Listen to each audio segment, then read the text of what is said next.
BTB TV news కి స్వాగతం. Bulletin లో ముందుగా హెడ్లైన్స్ చూద్దాం.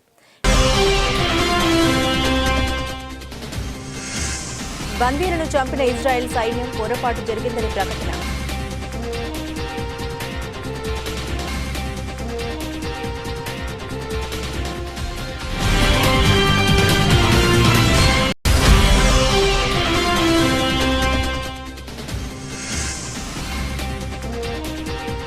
గవర్నర్ ప్రసంగమంతా తప్పుల తడక, కేటీఆర్ ఆగ్రహం.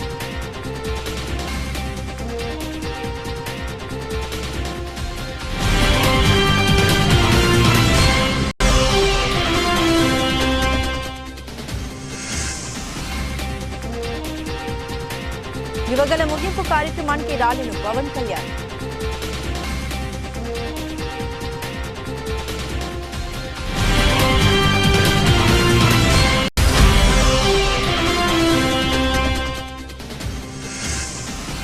రోహిత్ శర్మను కెప్టెన్సీ నుండి తొలగించిన తర్వాత ముంబై ఇండియన్స్ జట్టు టోపీని కాల్ చేసిన అభిమానులు.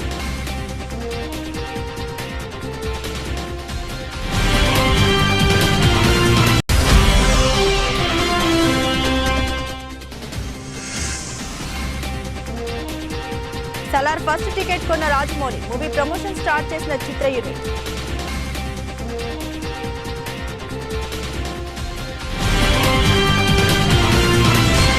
డీటెయిల్స్ చూస్తే ఇజ్రాయెల్ హమాస్ మధ్య యుద్ధం కొనసాగుతుంది. హమాస్ను తుదముట్టించడమే లక్ష్యంగా గాజాలో ఇజ్రాయెల్ సైన్యం దాడులు చేస్తుంది. ఈ క్రమంలో హమాస్ బందీలుగా ఉన్న వారిలో 3 ఇజ్రాయెల్ను ఐడీఎఫ్ కాల్చి చంపింది. అయితే పొరపాటును గుర్తించిన సైన్యం స్వయంగా వెల్లడించింది.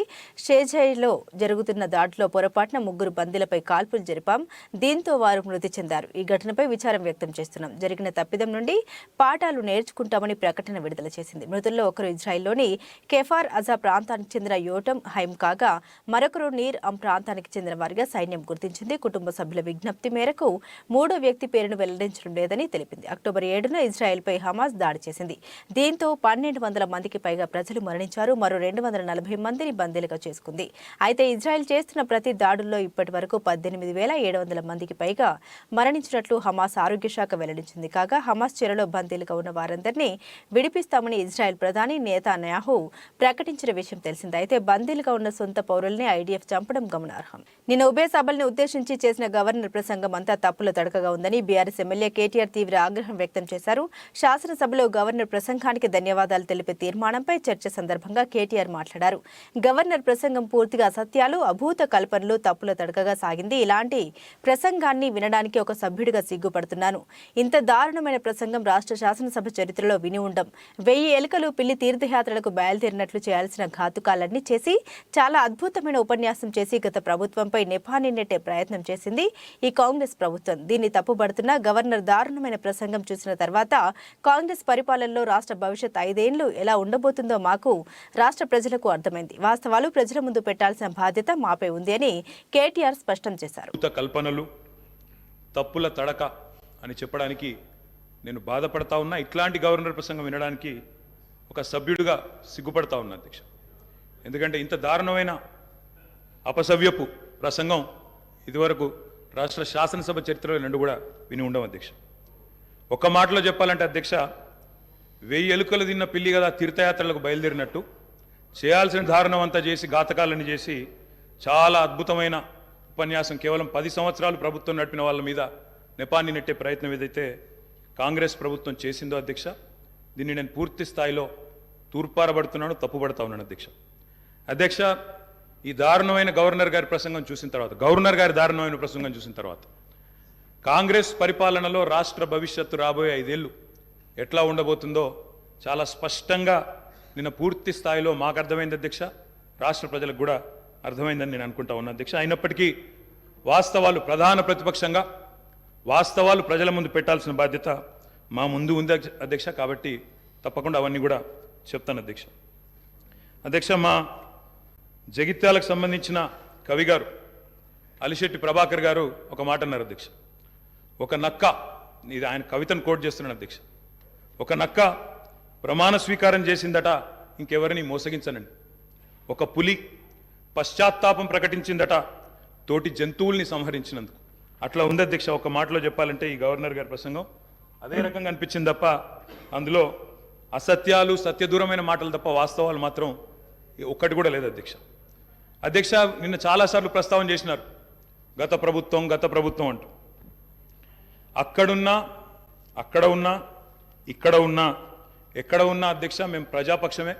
తప్పకుండా తెలంగాణకు ఎన్నటికీ స్వపక్షమే, కాంగ్రెస్ ప్రభుత్వానికి ఎన్నటికైనా విపక్షమే అధ్యక్ష. తప్పకుండా ప్రజల తరపున గొంతు విప్పుతాం. అందుకే గతంలోని వారి పరిపాలన ఎట్లా ఉందో ఒక్కసారి తప్పకుండా అద్దం చూపెట్టవలసిన బాధ్యత ప్రధాన ప్రతిపక్షంగా మా మీదనే ఉంది అధ్యక్ష. అధ్యక్ష, ఎట్లుండే అధ్యక్ష 2014 ముందు తెలంగాణ ఘనత వహించిన వీరి ప్రభుత్వంలో ఎట్లుండే అధ్యక్ష? పడావుబడ్డ భూములు, టీడీపీ నేత నారా లోకేష్ చేపట్టిన యువగలం పాదయాత్ర ముగింపు దశకు చేరుకుంది. దీంతో ముగింపు సభను భారీ ఎత్తున ఏర్పాటు చేస్తోంది టీడీపీ. ఈ ఏడాది జనవరి 27వ తేదీన ప్రారంభమైన లోకేష్ యువగలం పాదయాత్ర డిసెంబర్ 20వ తేదీతో ముగియనుంది. యువగలం ముగింపు సభకు టీడీపీ భారీ ఏర్పాట్లు చేస్తోంది. 20న విశాఖపట్నం భోగాపురం ఎయిర్పోర్ట్ సమీపంలో యువగలం ముగింపు సభ జరగనుంది. ఈ సభకు అన్ని జిల్లాల నుండి భారీగా టీడీపీ నేతలు, కార్యకర్తలు తరలి రానున్నారు. ఈ సభకు తరలి వచ్చేందుకు ఏకంగా ప్రత్యేక రైళ్ల ఏర్పాటు కూడా చేయడం విశేషం. దాదాపు 5 లక్షల మంది ఈ సభకు వస్తారని అంచనా వేస్తోంది టీడీపీ. దీనికి తగిన ఏర్పాట్లు చేస్తోంది. యువగలం ముగింపు సభకు రావాలని జనసేన అధినేత పవన్ కళ్యాణ్ ను టీడీపీ ప్రత్యేకంగా ఆహ్వానించింది. కానీ సభకు రాలేనని జనసేనాని పవన్ కళ్యాణ్ తెలిపారు. తనకు 20న వేరే కార్యక్రమాలు ఉన్నాయని, కాబట్టి రాలేనని టీడీపీ నేతలకు సమాచారం అందించారు. టీడీపీ జనసేన ఉమ్మడి మేనిఫెస్టో విడుదల కార్యక్రమానికి తప్పకుండా వస్తారని వెల్లడించారు పవన్. టీడీపీతో పొత్తులో జనసేన ఉన్న విషయం తెలిసిందే. ఈ క్రమంలో యువగలం ముగింపు సభకు పవన్ వస్తే ఆ స్థాయి వేరేగా ఉంటుంది. కానీ అదే రోజున తనకు ముందుగా నిర్ణయించుకున్న కార్యక్రమాలు ఉన్నాయని, దీంతో తాను రాలేకపోతున్నానని తెలిపారు. కానీ ఇకపై ఎన్నికలు సమీపిస్తుండటంతో టీడీపీ నిర్వహించే పెద్ద సభలకు పవన్ హాజరవుతారని తెలిపారు. జనగామ జిల్లా కొడకండ్ల మండలంలోని పాకల గ్రామానికి చెందిన బీఆర్ఎస్ పార్టీ సీనియర్ నాయకులు కడిపికొండ సోమిరెడ్డి శుక్రవారం నాడు యాక్సిడెంట్లో మరణించిన విషయం తెలుసుకుని జనగామ ఏరియా ఆసుపత్రిలో సోమిరెడ్డి మృతదేహాన్ని చూసి మాజీ మంత్రి ఎర్రబెల్లి దయాకర్రావు కంటతడి పెట్టుకున్నారు. సోమిరెడ్డి పార్టీ కోసం అహర్నిశలు కృషి చేశారని, అతని మృతి నన్ను ఎంతో కలిచివేసిందని మాజీ మంత్రి అన్నారు. అక్కడే ఉన్న వారి కుటుంబ సభ్యుల్ని పరామర్శించి అన్ని విధాలుగా ఆదుకుంటామని హామీ ఇచ్చారు.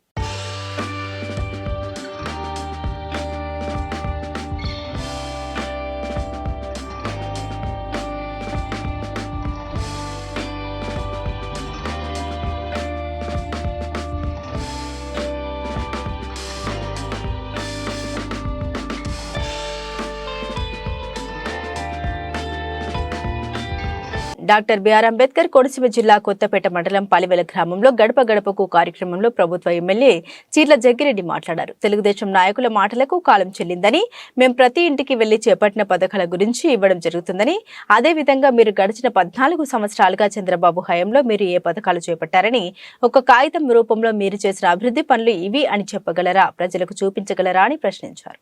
మన ప్రభుత్వం కార్యక్రమం చక్కగా జరుగుతుంది, ప్రజలందరూ స్వాగతిస్తున్నారు.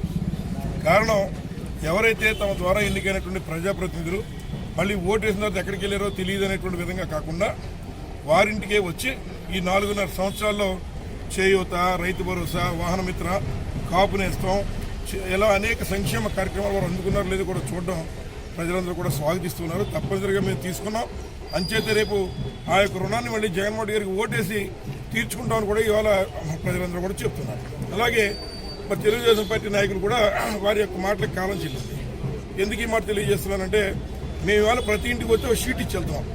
మరి వారు అనేక విమర్శలు చేస్తున్నారు. మీరు నిజంగా మీ విమర్శలు మీకు నమ్మకం ఉంటే, మీరు గడిచేటువంటి 14 సంవత్సరాలతో చంద్రబాబు గారి హయాంలో మీరు ఏమి ఇచ్చారో మీరు కూడా కాగిత రూపాయన ప్రతి ఇంటికి ఇవ్వాలని కోరుతున్నాం. ఉన్నటువంటి సొమ్ములన్నీ కూడా మొత్తం తినేసి అదన్నీ కూడా మరి కేవలం రామోజీ గారు ఇలాంటి పెద్దవాళ్ళని పెంచడానికే తెలుగుదేశం పార్టీ ఎవరు అధికారంలోకి వచ్చింది. కానీ ఎక్కడ కూడా సామాన్య ప్రజానీకానికి ఎటువంటి సహాయ సహకారాలు అందించిన ప్రభుత్వం. ఇవాళ రాజశేఖర్ గారి టైము, జగన్మోహన్ గారి టైం మేము చెప్తున్నాం. మేము ఆరోగ్యశ్రీ కార్యక్రమాన్ని రాజశేఖర్ గారు పెట్టాడు, లేదా ఇవాళ ఉన్నటువంటి రైతు భరోసా జగన్మోహన్ గారు పెట్టారు మేము చెప్తున్నాం 4.5 సంవత్సరాల్లో. కానీ 14 సంవత్సరాలు చేసినటువంటి చంద్రబాబు నాయుడు ఈ కార్యక్రమం నేను చేశానని చెప్పుకోవడానికి కూడా ఏమీ లేదు, ఒక్క మాంగారిని వెన్నుపోటు పోవడం తప్ప. అలాగే ఈ నియోజకవర్గంలో తెలుగుదేశం పార్టీ నాయకులు కూడా మీరు మాట్లాడుతున్న మాటల మీద మీకు నిబద్ధత, నిక్కచ్చిగా మీరు ఉన్నారనేటువంటి అభిప్రాయం. సామర్లకోట కాకినాడ ప్రధాన రహదారి దుస్థితిపై జనసేన పెద్దపురం నియోజకవర్గ ఇన్ఛార్జ్ తుమ్మల రామస్వామి ఆధ్వర్యంలో నిరసన పాదయాత్ర. వీకే రాయపురం నుండి మాధవపట్నం వరకు 6 కిలోమీటర్ల పాదయాత్ర.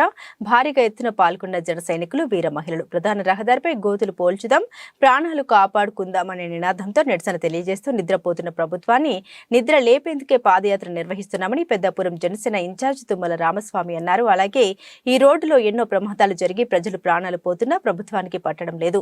రోడ్డు నిర్మాణం చేపట్టకపోతే ఆందోళన ఉధృతం చేస్తాం. అనంతరం టిప్పర్ లారీ మట్టిని తీసుకొచ్చి ఆ గోతుల్ని జనసేన నాయకులు పూడ్చారు.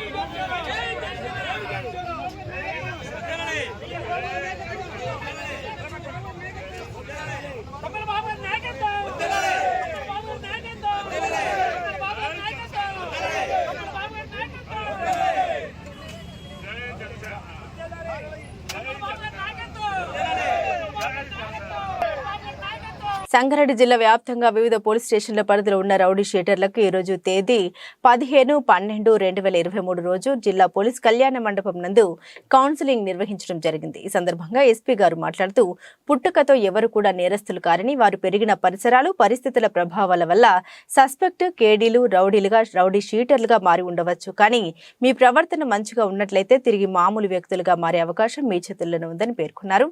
జిల్లా ప్రజలు ఎవరైనా సంఘ విద్రోహ చర్యలకు పాల్పడినా, చట్ట వ్యతిరేక కార్యకలాపాలు చేపట్టినా కఠిన చర్యలు తప్పవని, అలాంటి వ్యక్తులు ఎవరైనా ఉన్నట్లయితే వారిపై హిస్టరీ షీట్లు ఓపెన్ చేయడం జరుగుతుందన్నారు.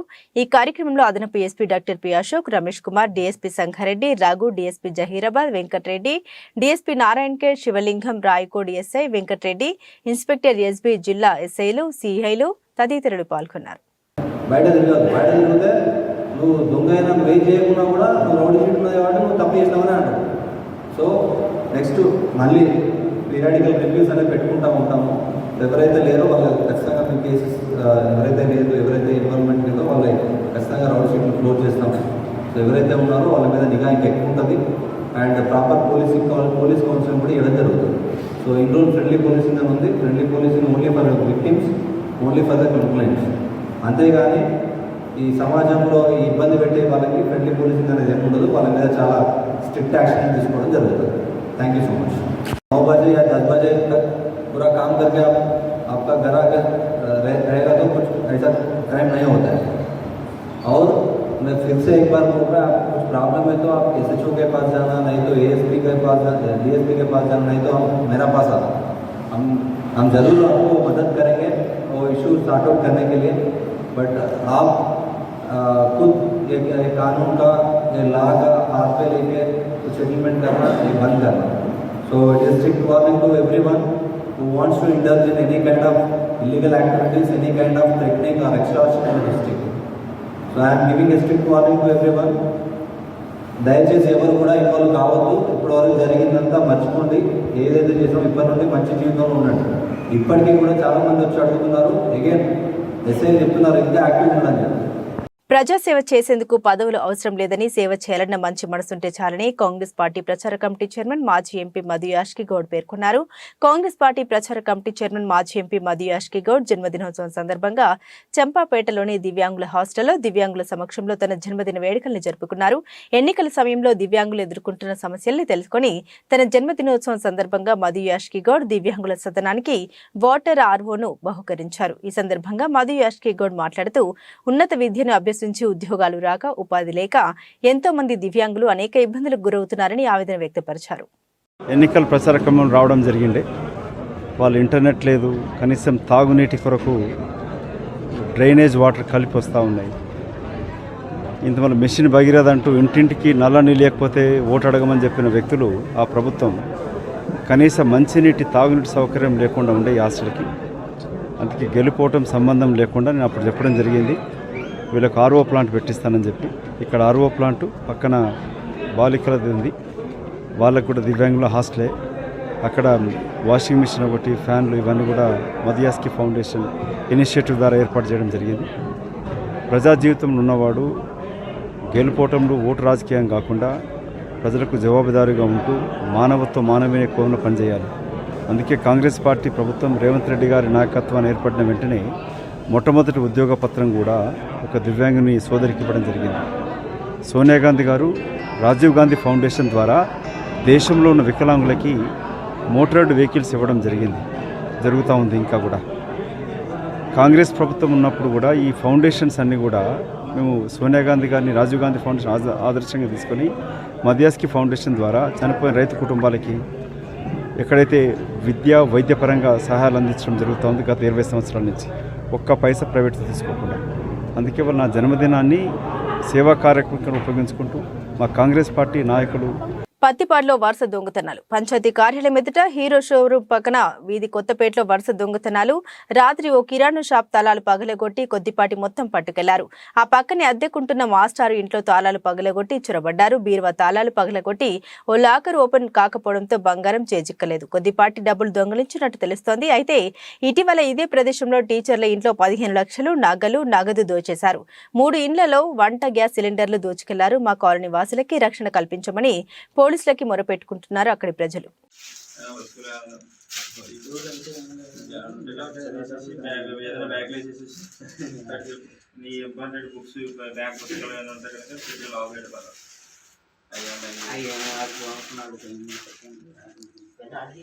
మహబూబాబాద్ జిల్లా గార్ల మండలం మంచునాపురం గ్రామానికి చెందిన మహిళ శృతిభాయ్ విలేకరుల సమావేశంలో మాట్లాడారు. తనకు అత్తమామల నుండి వరకట్న వేధింపులు, గృహహింస నుండి నన్ను న్యాయం చేయాలంటూ వేడుకుంది. వివరాల్లోకి వెళ్తే అంజనాపురం గ్రామానికి చెందిన చిలక బాబు రూపాయల కుమార్తె శృతి భాయ్ని వరంగల్ జిల్లా అడిషనల్ ఎస్పీ కుమారుడు శంకర్తో 3 సంవత్సరాల క్రితం వివాహమైంది. కుమారుడిపై చదువుల నిమిత్తం లండన్ పంపించడం కొరకు అధిక కట్నం కోసం ఆమెను హింసిస్తున్నారని, తన భర్తతో కాపురానికి రానివ్వట్లేదని అనేకసార్లు మహబూబాబాద్ పోలీస్ స్టేషన్లో ఫిర్యాదు చేసినా న్యాయం జరగట్లేదని ఆమె ఆవేదన వ్యక్తం చేశారు. నాకు వరంగల్ హన్మకొండలో అడిషనల్ ఎస్పీ రాజ్య నాయక్ వాళ్ళ కొడుకుకి ఇచ్చి మ్యారేజ్ చేశారు మార్చ్ 11న శంకర్తో 2020లో. అప్పటి నుంచి పెళ్ళైనప్పుడు 2 months సరిగా మంచిగా ఉన్నారు. దాని తర్వాత ఫ్యామిలీ మొత్తం నన్ను డివైడ్ చేయడం, కట్నం సరిపోలేదని చెప్పడం, నా భర్త ఏమో నన్ను దగ్గర రానియడు, ఒక్కడే ఒక రూమ్లో పండుకోవడం, ఏంటి అత్తమ్మ మావయ్య ఆడబిడ్డకి వెళ్ళి ఇట్లా చెప్పడం, నన్ను దగ్గర రానియట్లేదని చెప్తే నా కొడుకు చదువుకుంటున్నాడు వెళ్ళి ఎందుకు డిస్టర్బ్ చేస్తున్నావు అనేసి నన్ను దూరం పెట్టడం, నాతో వంటలన్నీ చేయించుకొని వంటలన్నీ నేను చేస్తాను, మా అత్త ఏమో నా కొడుకు నిన్ను చూస్తే అన్నం తినడని చెప్పేసి నన్ను ఒక రూమ్లో పెట్టేసి అత్త మా హస్బెండ్ ఆడబిడ్డ మా మామయ్య గారు కలిసి డైనింగ్ టేబుల్లో తినడం, నేను ఒక్కదాని రూమ్లో, మళ్ళీ నా హస్బెండ్ దూరం వెళ్ళిపోయాక నన్ను రూమ్ నుంచి బయట తీయడం, ఇవన్నీ నన్ను అవాయిడ్ చేయడం, నేను కాకుండా వేరే అమ్మాయిని పెళ్లి చేసుకుంటే బాగుంటాయి, నా భర్త నాకు చెప్పుకుంటూ వస్తూ మానసికంగా శారీరకంగా అందరు నన్ను ఇబ్బంది పెట్టడం జరిగింది. అనుకో పెళ్ళి ఎంతకాలం అండి? 20లో అయింది.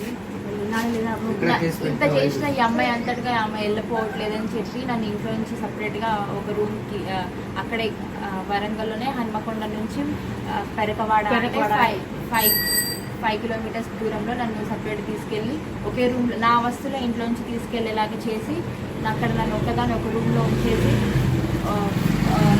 తాళం పెట్టేసి ఆయన అందరిగా నేను ఒకదాని ఇంట్లోనే ఉంటాడు, ఆయననే తాళం పెట్టేసి మళ్ళీ మా అత్త మామూలు ఇంటికి రావడం, అక్కడే పండుకోవడం, నైట్ వరకు అక్కడ ఉండడం, మళ్ళీ నైట్ వచ్చి నా దగ్గరకు వచ్చి నేను ఒక రూమ్లో ఆయన ఒక రూమ్లో అట్లా నన్ను చాలా మానసికంగా సరిగా తిండి కూడా ఏముండదు సరిగా, ఏదో కూరగాయలు తెచ్చి మొహాన్ని పడేసినట్టు పడేస్తాడు, 1 kg బియ్యమే తీసుకొస్తాడు, నాకు తింటే తిను లేకపోతే పడి ఉండు లేకపోతే మీ అమ్మ వాళ్ళకి వెళ్ళేసి చెప్పాడు, సరిగా ఏమి ఉండదని చాలా చాలా ఇబ్బంది పెట్టాడు. ఒక్కదాన్ని చాలా అన్నీ భరించా. దాని తర్వాత ఒకరోజు అమ్మ నాన్నని చెప్పడం జరిగింది. ఇన్ని సంవత్సరాల తర్వాత చెప్పితే వచ్చి పంచాయతీ చేశారు. పంచాయతీ చేసి మళ్ళీ అత్త మా వాళ్ళ ఇంట్లో పంపించారు. పంపించాక అక్కడ అందరూ పెద్ద మనుషులు కలిసి ఉండాలని చెప్పేసి వెళ్ళిపోయాక నేను అక్కడ అత్త మా వాళ్ళ ఇంట్లో ఉండడం జరిగింది. అక్కడ మా ఆడబిడ్డ ఏమో ఏంటి మా ఇంటికి వచ్చి ఏంటి పంచాయతీ చేస్తున్నారు, నేను ఒక ఫోన్ చేస్తే మిలిటరీ వచ్చి దిగుతుందని నన్ను బెదిరించడం, మళ్ళీ ఈ ఇంట్లో ఎవరు ఉండకూడదని మా మావయ్య నువ్వు ఇంట్లో ఉంటే నేను పోలీస్కి సమాచారం ఇస్తా అని చెప్పేసి నన్ను బెదిరించడం అట్లా జరిగిందండి. జరిగాక మా హస్బెండ్ ఏమో నేను లండన్కి వెళ్ళాలి, నేను 50 lakhs ఉంటే సరిపోదు, నాకు కావాలి, ఉంటేనే నేను ఉండగలను అని నాకు చెప్పడం అట్లా జరుగుతుంది. చాలా మనసు కలిసిన ఏదో అన్ని విధాలుగా జరిగిందండి నా మీద. అందరు చేశారు, చిన్న చిన్నవి అన్నీ చాలా జరిగినాయి. మా అత్త మా తరతరాల నుంచి వస్తుంది, ఫస్ట్ కోడలు వెళ్ళిపోతుంది, సెకండ్ కోడలు అయితే సెట్ అవుతుంది అని చెప్పుకుంటూ నాకు మానసికంగా చెప్తూ ఉంటుంది. అలాంటప్పుడు ఎందుకు పెళ్లి చేసుకోవాలి, వాళ్ళు ఎందుకు తీసుకురావాలి, ఒక అమ్మాయి తీసుకొచ్చి ఒక అమ్మాయి జీవితం ఎందుకు నాశనం చేయాలో నాకు అర్థం కాలేదు. అట్లా ఎందుకు చేస్తున్నారు, ఇవన్నీ జరిగింది. దాని తర్వాత ఇక్కడ పిటిషన్ చేయడం, గార్నర్లో పిటిషన్ పెట్టడం జరిగింది. డిఎస్పీ సార్ అందరి సమక్షంలో కౌన్సిలింగ్ జరిగింది. కౌన్సిలింగ్ జరిగిన ఆయన వాళ్ళెవరూ మారడం జరగలేదు. అందుకే ఫైల్ అయిందండి, ఎఫ్ఐఆర్ అయింది. అయ్యి ప్రెస్ 498 కేసు అయింది అందరి మీద. ఇదే పోలీస్ వారందరూ, మీడియా సార్ అందరూ. కాకినాడ జిల్లాలోని అన్ని గ్రామాల్లో ఎస్సీ దళిత పేటల్లో విచ్చలవిడిగా మద్యం అమ్మకాలు జోరుగా సాగుతున్నాయి. ప్రభుత్వం వారు ప్రజలకి మాట ఇచ్చిన మాట నెరవేర్చాలి. మద్యపానం పూర్తి నిషేధిస్తామని ఎన్నికల మేనిఫెస్టోలో మద్యం పూర్తిగా నిషేధం అమలు చేస్తామని ఇచ్చిన హామీని నెరవేర్చిన మా ప్రధానమైన డిమాండ్ భారత రాజ్యాంగం ప్రకారం ప్రజల ఆరోగ్యం కాపాడవలసిన పాలకులు, ప్రజల ఆరోగ్యం కాపాడవలసిన పాలకులు మద్యాన్ని ఆదాయ వనరుగా చూడడం దళితులకు శాపంగా మారింది. కావున ఇప్పటికైనా ప్రభుత్వం స్పందించి పూర్తి మద్యపాన నిషేధం చేసి దళితుల ప్రాణాల్ని కాపాడాలని కోరుతూ ఎస్సీ ఎస్టీ గ్రీవెన్స్ లో కాకినాడ జిల్లా కలెక్టర్ వారి కార్యాలయంలో వినతి పత్రాన్ని అందజేశారు. కాకినాడ జిల్లా కలెక్టర్ వారికి ఎస్సీ ఎస్టీ గ్రీవెన్స్లో ప్రభుత్వం వారు ఇచ్చినటువంటి మాట నిలబెట్టుకోవాలని, మాట తప్పం మడం తిప్పమని జగన్మోహన్ రెడ్డి గారు పూర్తిగా మద్యపాన నిషేధం చేస్తారని ఆ రోజు వాగ్దానం ఇచ్చారు. ఈ రోజున దళితపేటల్లో మద్యం ఏరులై పారుతున్నప్పటికీ ఆరోగ్యాన్ని కాపాడవలసినటువంటి పాలకులే మద్యాన్ని ఆదాయ వనరుగా చూసి అనేకమైనటువంటి కుటుంబాలు చిన్నభిన్నమైపోతున్నప్పుడు పట్టించుకోకుండా ఈ రోజున ప్రభుత్వం తీరు చాలా విషాదకరంగా ఉంది. కాబట్టి ఇప్పటికైనా స్పందించి ప్రభుత్వం 4 ఏళ్ళు గడుస్తున్నప్పటికి కూడా ఈ మద్యాన్ని పూర్తిగా నిషేధించలేదు. రాబోయే ఎన్నికల్లో కంటే ముందుగా ఈ మద్యపాన నిషేధాన్ని పూర్తిగా చేయాలని మా యొక్క విన్నపాన్ని ప్రభుత్వానికి తెలియజేస్తూ ఉన్నాం. ఈ మద్యం వల్ల అనేకమైనటువంటి అనర్థాలకు దారితీసి అనేక కుటుంబాలు ఈదున పడి అనేక జీవితాలు గాలిలో కలిసిపోతూ ఉన్నాయి. కాబట్టి ప్రభుత్వం సత్వరమే పరిష్కారం చేసి మద్యపాన నిషేధాన్ని పూర్తిగా చేయాలని మా యొక్క డిమాండ్ చేస్తూ ఉన్నాం. డాక్టర్ బిఆర్ అంబేద్కర్ కోనసీమ జిల్లా మండల పరిధిలోని పాసర్లపూడి గ్రామాల్లో పంట పొలాల్లో గ్యాస్ లీకేజీ కావడంతో రైతులు, స్థానికులు భయాందోళనకు గురయ్యారు. పాసరపూడి గ్రామంలో 43వ నెంబర్ బావి నుండి నగరం జీసీఎస్ కు అనుసంధానంగా ఉన్న పైప్ లైన్ లో లీకేజీ జరిగినట్లు గుర్తించిన స్థానికులు వెంటనే నగరం ఓఎన్జీసీకి సమాచారం అందించారు. ప్రస్తుతం ఈ పైప్ లైన్ నుండి ఎటువంటి గ్యాస్ సరఫరా కాకపోవడంతో అప్రమత్తమైన అధికారులు వెంటనే స్పందించి లీకేజీని అరికట్టారు. 43వ నెంబర్ బావికి సంబంధించి టెస్టింగ్ పనులు చేస్తుండటంతో లీకేజీ జరిగినట్లు ప్రాథమికంగా నిర్ధారించారు.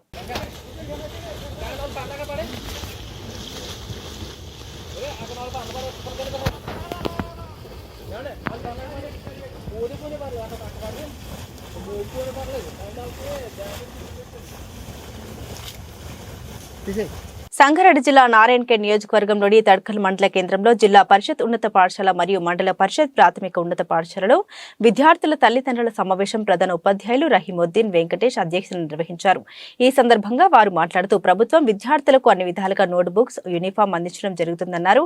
విద్యార్థుల తల్లిదండ్రులు ఇంటి వద్ద కూడా చదువుతున్నారా లేదా అని విద్యార్థులకు అడగాలని సూచించారు. ప్రతి నెల 3వ శనివారం విద్యార్థులు తల్లిదండ్రులు తప్పనిసరిగా హాజరై తమ విద్యార్థి గురించి అడిగి తెలుసుకోవాలని సూచించారు. అడిగినప్పుడు ఏదో 10 మంది కూడా చెప్పలేదు. అంటే మీరు మీటింగ్ వచ్చి కూడా లాభం లేదన్నారు. ఈ మీటింగ్ ఉద్దేశం ఏంటి అంటే ఈ నెలలో మీ పిల్లల ప్రగతి ఏ విధంగా ఉంది, వాళ్ళ ఇంటికాడ ఏ విధంగా చదువుతున్నారు, హోంవర్క్ చేస్తున్నారా లేదా, పిల్లలు స్కూల్కి రెగ్యులర్గా వస్తున్నారా, వాటన్నిటిపైన మేము వచ్చినట్టు ఉంది. 10th class 9th class 10th 9th లో ఎక్కువ మనం స్టేట్ మీద వచ్చి మాట్లాడే ధైర్యం తెచ్చుకోవాలి. అది నేర్పిస్తారు. రోజు రెగ్యులర్ పంపించి స్కూల్కి ఎవరు बांसवाड़ा का जाने के लिए हम लोग स्टेज पे जो है बुला के असेंबली में पूरे असेंबली में మార్నింగ్ డైలీ ప్రాక్టీస్ करा रहे हैं हम लोग ఉంచుకోవాలి రేపటికి ఏం చేయాలి నైట్ ఉంచుకోవాలి మీరు లేకపోతే వాళ్ళని ఉంచుకోవాలి ఏమన్నా చేసి యూనిఫామ్ మెయింటైన్ చేయాలి మీరు కొత్త విషయం చెప్తున్నాను ఇక్కడ నేను ఇచ్చినట్టు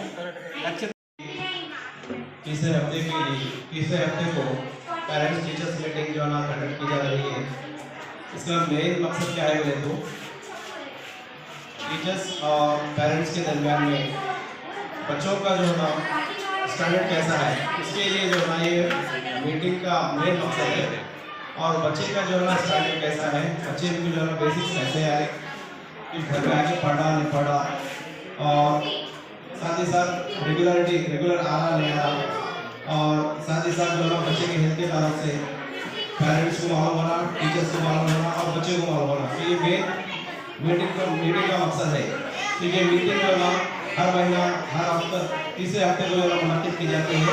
इसके अंदर जो है ना तमाम पेरेंट्स को जो है ना इन्वाइट किया जाता है, और साथ ही साथ जो है ना बच्चे के ताल्लुक से परफॉर्मेंस के ताल्लुक से ये मीटिंग में जो है चर्चा की जाती है। Thank you.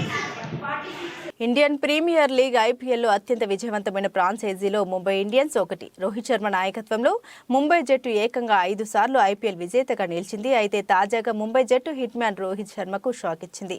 ఐపీఎల్ 2024 సీజన్కు ముందు అతడిని సారథ్య బాధ్యతల నుండి తప్పించింది. అతడి స్థానంలో కొత్త కెప్టెన్ను ఎంపిక చేసింది. టోర్నీలోకి అడుగుపెట్టిన మొదటి సీజన్లోనే గుజరాత్ టైటాన్స్కు కప్పును అందించిన హార్దిక్ పాండ్యాను కెప్టెన్గా నియమిస్తున్నట్లు తెలియజేసింది. ఈ విషయాన్ని సోషల్ మీడియా వేదికగా వెల్లడించిన విషయం తెలిసిందే. 2013 సీజన్లో రికీ పాంటింగ్ సారథ్యంలోని ముంబై జట్టు వరుస ఓటమిని చవిచూసింది. ఆ సీజన్ మధ్యలో పాంటింగ్ కెప్టెన్సీ బాధ్యతల నుంచి తప్పుకున్నాడు. దీంతో హిట్ మ్యాన్ సారథ్య బాధ్యతలు అందుకున్నాడు. సచిన్ టెండూల్కర్, జయసూర్య, షాన్ పోలాక్ వంటి దిగ్గజ ఆటగాళ్లు ఒక్కసారి కూడా ముంబైకి కప్పును అందించలేకపోయారు. అయితే రోహిత్ శర్మ సారథ్యంలో ముంబై జట్టు 2013, 2015, 2017, 2019, 2020లో ఐపీఎల్ విజేతగా నిలిచింది. దీంతో రోహిత్ శర్మను కెప్టెన్సీ నుండి తొలగించడంపై ఆయన అభిమానులు తీవ్ర ఆగ్రహం వ్యక్తం చేస్తున్నారు. అయితే ఈ విషయంపై రోహిత్ శర్మ ఇప్పటి వరకు స్పందించలేదు. పాన్ ఇండియా స్టార్ ప్రభాస్ నటిస్తున్న తాజా చిత్రం Salaar part 1 ceasefire KGF director Prashanth Neel దర్శకత్వంలో రానున్న ఈ సినిమా ప్రపంచవ్యాప్తంగా డిసెంబర్ 22న విడుదల కానుంది. మలయాళ స్టార్ నటుడు పృథ్వీరాజ్ సుకుమారన్ కీలక పాత్రలో నటిస్తున్నాడు. ఇక ఎప్పుడెప్పుడా అని ఈ సినిమాని చూసేందుకు భారీ సంఖ్యలో అభిమానులు ఆసక్తిగా ఎదురుచూస్తున్నారు. ఇక శుక్రవారం కర్ణాటకలో సలార్ అడ్వాన్స్ బుకింగ్ ఓపెన్ అయ్యాయి. ఇక తెలుగు రాష్ట్రాల్లో కూడా ఈ రోజు నుంచి ప్రారంభం కానున్న విషయం తెలిసిందే. అయితే ఈ సినిమా తొలి టికెట్ను టాలీవుడ్ స్టార్ దర్శకుడు రాజమౌళి కొనుగోలు చేశాడు. ఈ విషయాన్ని మేకర్ సోషల్ మీడియాలో వెల్లడించారు. హైదరాబాద్ ఆర్టీసీ క్రాస్ రోడ్స్లోని సంధ్య 70mm థియేటర్లో భారీ ధరకు ఫస్ట్ టికెట్ను బుక్ చేసుకున్నారు జక్కన్న. ఇక ఈ టికెట్ ధర చూసుకుంటే అక్షరాల 10,116 రూపాయలు అని సమాచారం. ఇక రాజమౌళి ఫస్ట్ టికెట్ను ఇంత ధరకు కొనడంతో ఈ మూవీపై అంచనాలు మరింతగా పెరిగాయి. కాగా ఈ సినిమా నైజాం హక్కులను మైత్రి మూవీ మేకర్స్ దక్కించుకున్నారు. బులెటిన్ ముగించే ముందు హెడ్లైన్స్ మరోసారి. బందీలను చంపిన ఇజ్రాయెల్ సైన్యం పొరపాటు జరిగిందని ప్రకటన.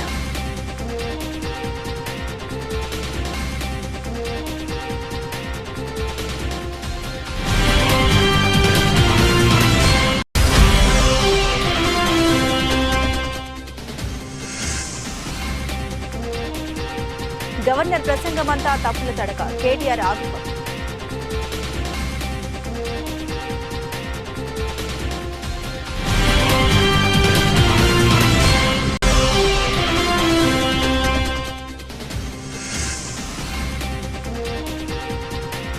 యువగల ముగింపు కార్యక్రమానికి రాలిన పవన్ కళ్యాణ్.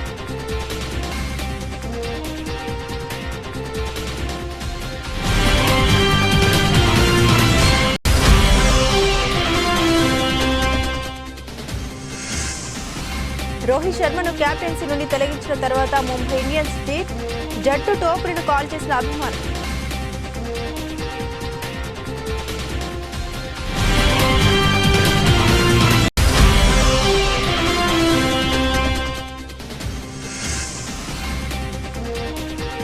సలార్ ఫస్ట్ టికెట్ కొన్న రాజమౌళి, మూవీ ప్రమోషన్ స్టార్ట్ చేసిన చిత్ర యూనిట్.